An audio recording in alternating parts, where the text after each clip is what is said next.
Hey, fifth grade friends, it's Mrs. James here. I am here today to start with you the part 2 of our Romare Bearden's island scene.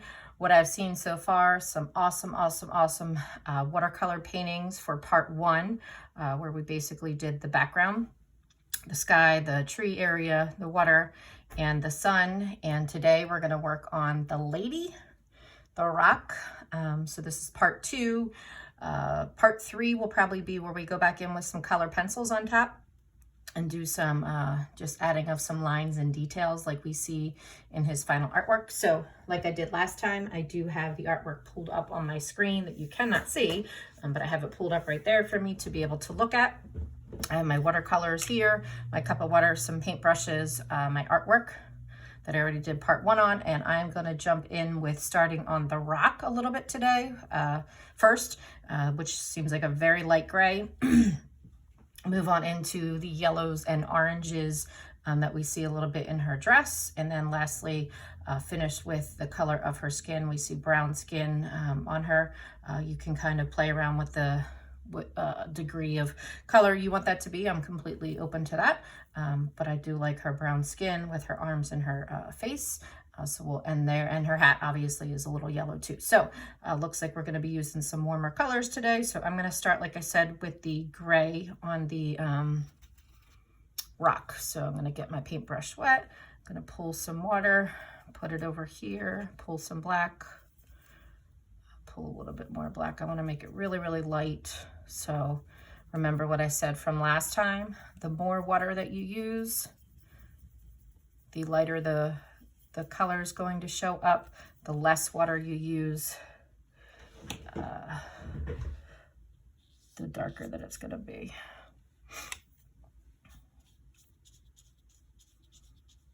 So I'm going to go, since my blue is already dry, I can take my paintbrush right up to that edge, and I can even overlap it a little bit if I need to.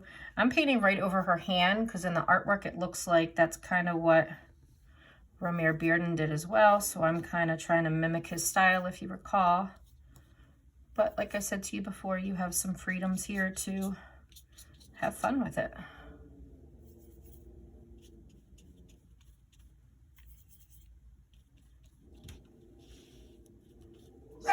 Oh, sorry, my dog's out there barking at something out the window.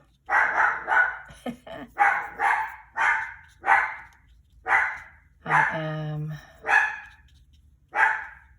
getting this area all painted gray. I'm actually going to look at, now I have a different paintbrush too. I love the one I selected today. And that's the great thing about having some other stuff at your disposal. This one's a little softer.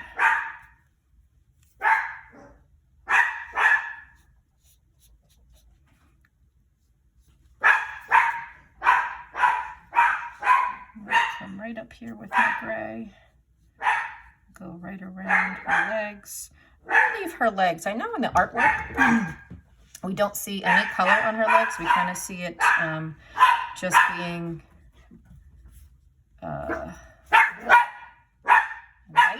They just look like they're kind of forgotten about, but I don't want to forget about them. I want to add them in. He's really going to town, guys. I'm really sorry that you're having to hear my dog go to town. Parking something out the window.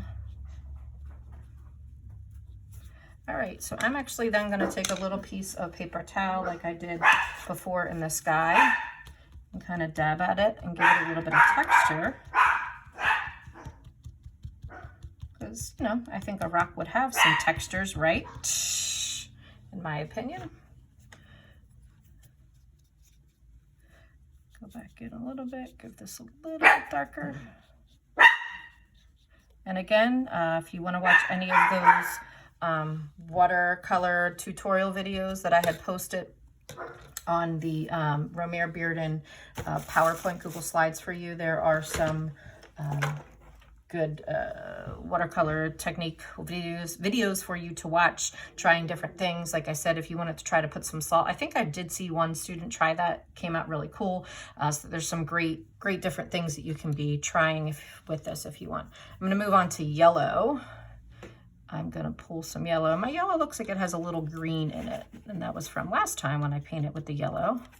So I'm going to grab a little bit of orange just to tone down that green. Pull it in here, and I'm going to start, and I just see some yellow.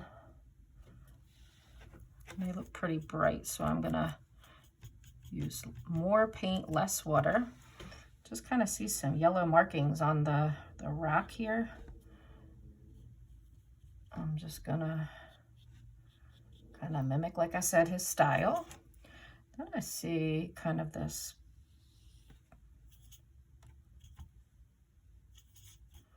yellow line here and a yellow line that comes up and over her dress and then kind of down across her hand, and it kind of ends with some orange. And that's the great thing about watercolors, you can have as much fun. Wet on wet technique, the colors will blend together as we talked about before.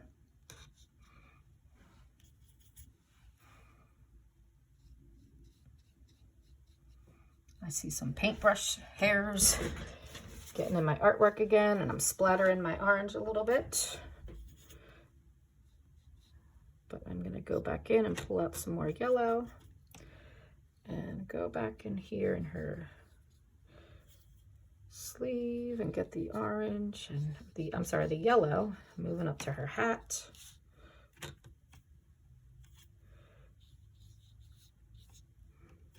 And this can be kind of messy looking, because if you look at his details are kind of looking kind of haphazard, and hey, that's the great thing about art. That's his style, and that's how he wanted to do it.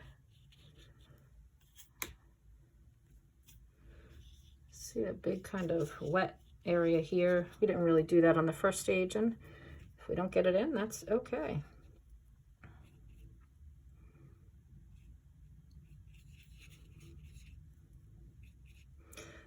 I'm going to move on to my orange now, because we have some kind of bleeding that's happening here with the orange and the yellow, which I love. Looks even like he has a little bit of red kind of right down in here.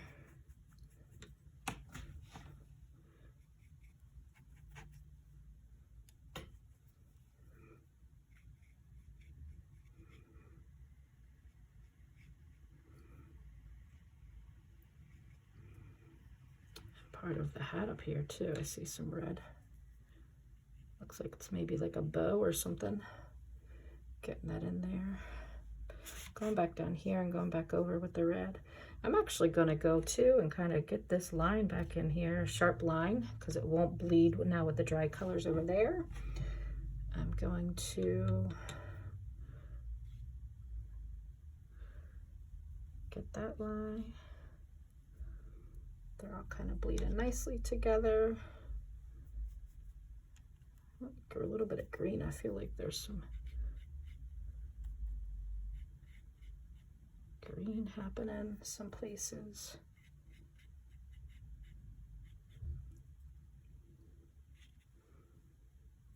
A nice thing if you do have two paintbrushes for little areas here now. And I can work on some detail that I see. And you know what, I'm going to kind of make it my own thing. And you can kind of create in that blob that's back here, which I don't know if it's supposed to be representing her hair or if it is kind of more so representing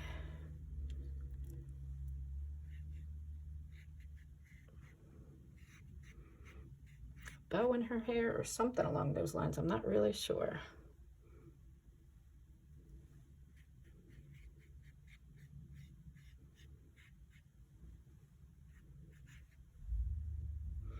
And so I think I'm going to go now, and I'm going to move on to, I'm going to go back down here, sorry. Got a little bit more happening down here in her dress.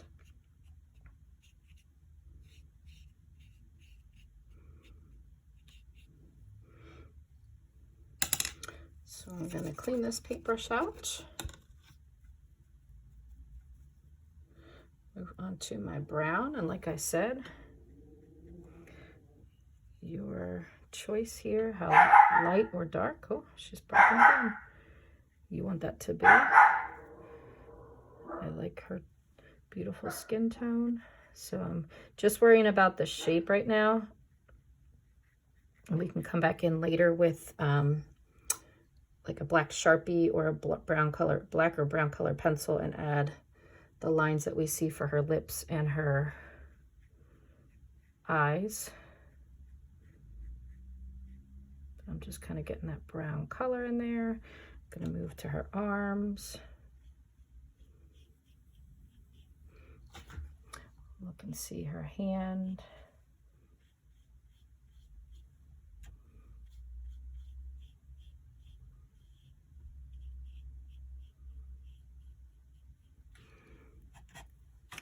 Going to move over to the other arm. And her arm just kind of comes across her body and lays there in her lap.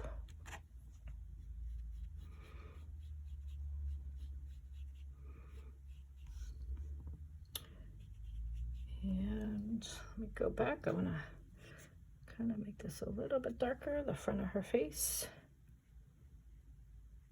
Get her nose in there. I got a little more detail there. I can see actually her face a little bit more. And I'm actually going to paint her legs because I like that he incorporated her in her dress, but we don't really see the skin tone, and I like that. So I'm going to incorporate that. If you want to leave it out, that's completely up to you. If you want to add it like I am as well, feel free.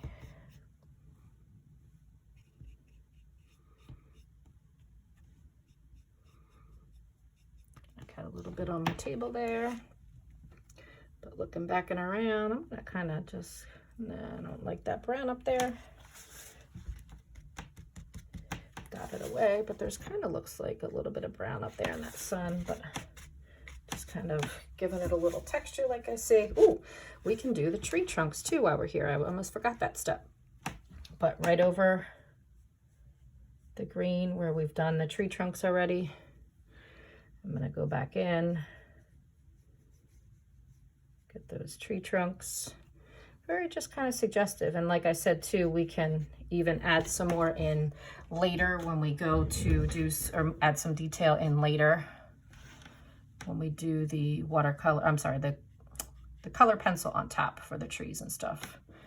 Kind of see one there, I think, and I'm going to add a second right here. And as light or dark as you want to go is completely fine. I'm going to rinse this out, and I'm actually going to go in and just pick up some darker green. Kind of just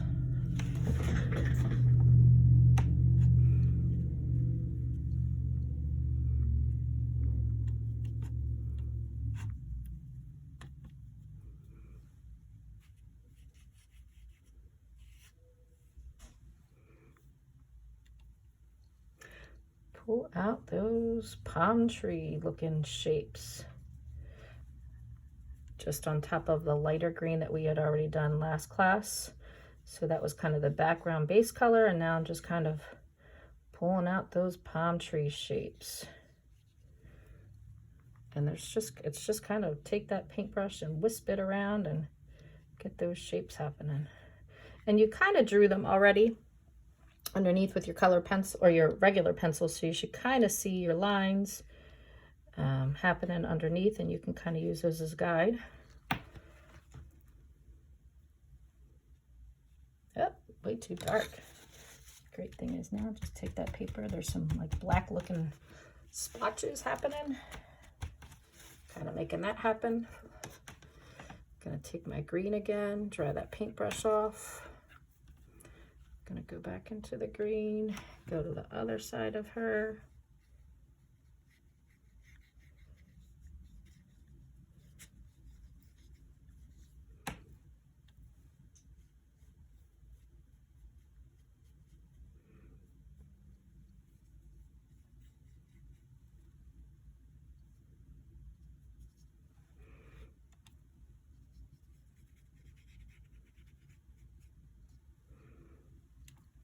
I am just really having fun now, kind of just adding some details.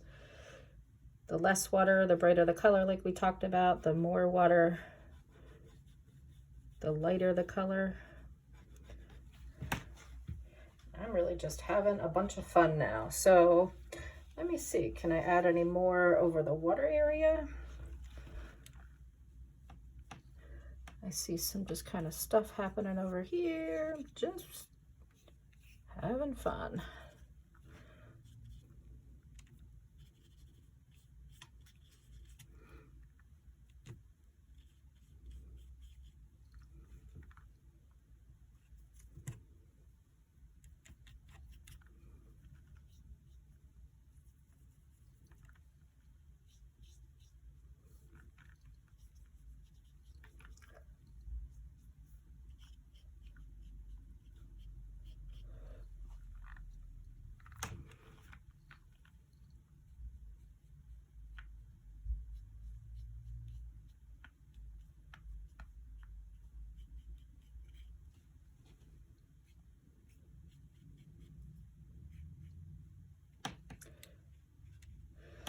And then at the end of the day, I'm digging what I did. So far, I think I have pretty much finished up what I want to do with the watercolors. What I think I might do, one last thing, is just take a little bit of water over here and lighten up what I did over here with this black.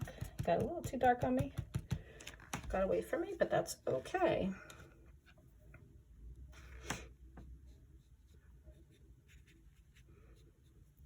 So now we have finished what I would like to call stage 2 of our island scene watercolor painting, all the way from the top to the bottom there. When you're done, what I said before, don't leave all of this stuff sitting in there. Just kind of wipe it out, because you don't want it to drip into your paints, and keep your paint sitting in moisture. And then take your your water cup and your wet paper towels and trash to the trash can and clean up your area. If you did get some paint on your table, make sure you take a minute to wipe that up. What I did with mine last time, I think I told you this, was I let it sit out to dry overnight, and then I actually the next day put it inside of a book to help close it and keep it flat. So this is stage 2 of our artwork. When we come back for stage 3, we'll be pretty simple. We'll just get some color pencils and maybe a fine point Sharpie marker. So if you don't have one of those already, take a moment to maybe get one of those. And we'll go in and add some detail on her face and in the trees and wherever else on her dress and whatnot. And we'll add a little bit of detail. And there goes Maddie for one last final bark for you all. I hope you enjoyed. I hope your artworks turn out as beautiful as they are looking so far. So good luck with part 2. Let me know if you have any questions. Reach out to Mrs. James. This will most likely not even be due until after Thanksgiving break now. So maybe over the holidays, you can show your family what beautiful artworks you're working on. Have a great day, guys. I will talk to you soon. Bye.